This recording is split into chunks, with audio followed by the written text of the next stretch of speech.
Okay, well, so we know that there is a big issue with water scarcity. I mean, it's maybe one of the top priorities for the country.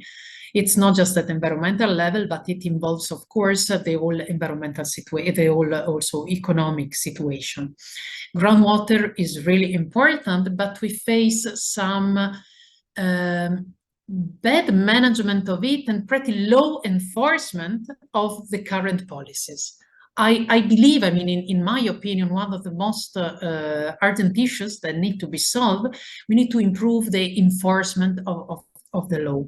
We know that, I mean, in regard to groundwater, there is a pretty strict, from what I can understand, regulation regarding who is allowed to extract water, how much, under which conditions, but this is, I mean, not always implemented, let's put it this way. And the situation goes so far that we are all aware about certain illegal wells, for example, even major ones where we know that a good amount of quantity is extracted. I'm not just speaking about the small farmer or the small house in some villages that is extracting just water for their own consumption.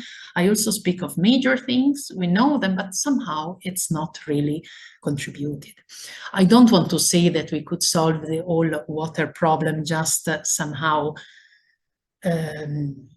reducing this time, I mean, improving the enforcement of the law, but it would be already something pretty important, because we know that the percentage of water that is lost in water in Jordan, either is due to administrative or to technical losses, it's pretty high. So I believe it would be one of the top priorities. It has always referred to as such in the political debate about water. So, I mean, it has always been the claim from all ministers that we need really to stop losses, we need really to improve the situation with administrative losses, we need to work against all of these types of illegal practices where water is extracted and not counted. But so far, I don't see that really much has been done.